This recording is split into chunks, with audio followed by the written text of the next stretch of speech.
arrive. Et le réveil a besoin de la prière. Le réveil, pasteur Jonathan, est semblable au cycle hydrologique.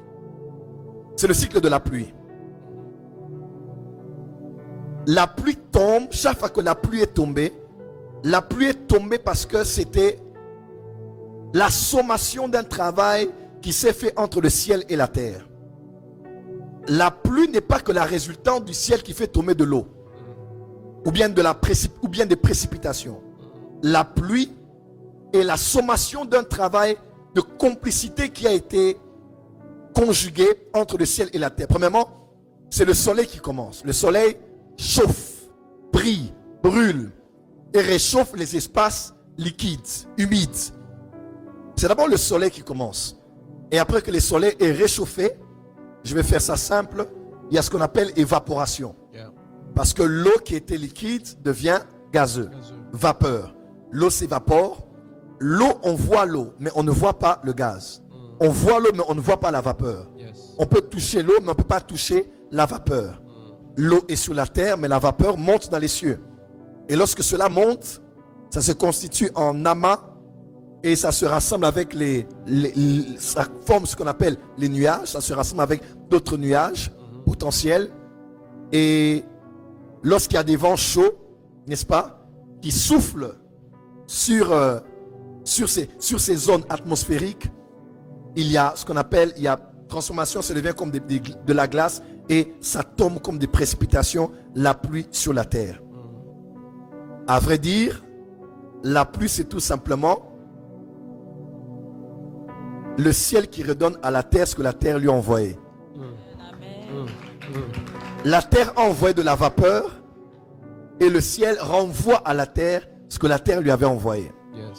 Si je dois expliquer ce cycle de la pluie, c'est exactement comme ça. Tout commence avec le soleil. Tout réveil ne commence pas par l'homme. Tout réveil ne commence pas par une église. Tout réveil ne commence pas par une collectivité. Le réveil est d'abord et avant tout le souhait, le désir et l'initiateur du soleil de la justice.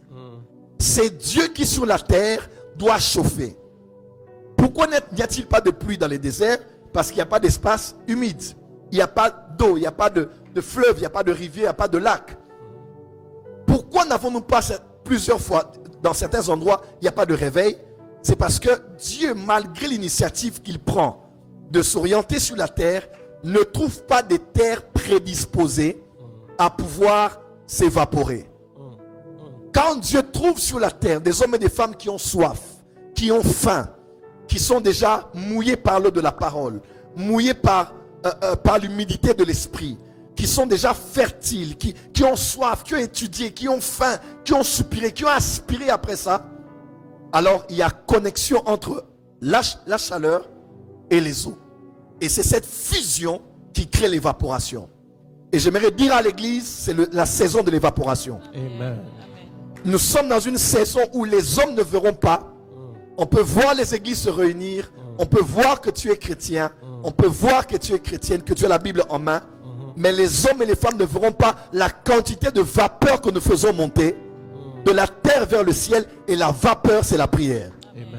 Dis à ton voisin, évaporons-nous. Évaporons-nous. Je crois que c'est la saison où il faut s'évaporer.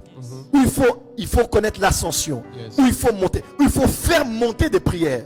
L'ange a dit à Corneille, tes aumônes et tes prières sont montées. Je crois que prière est mataka. Je crois que la prière monte. Et à toute église, tout homme, toute femme qui prend le temps de faire monter la vapeur. On ne voit pas la prière, on ne touche pas la prière, on ne sent pas la prière, mais on finira par voir les résultats quand les cieux vont s'ouvrir et la pluie va retomber sur la terre.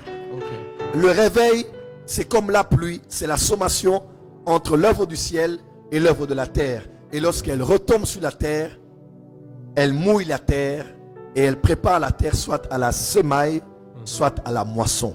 Et je crois que nous sommes sur le point de prendre une grande moisson d'âmes pour le Seigneur dans le monde entier. Des millions vont recevoir Jésus-Christ, mais la pluie est en train de tomber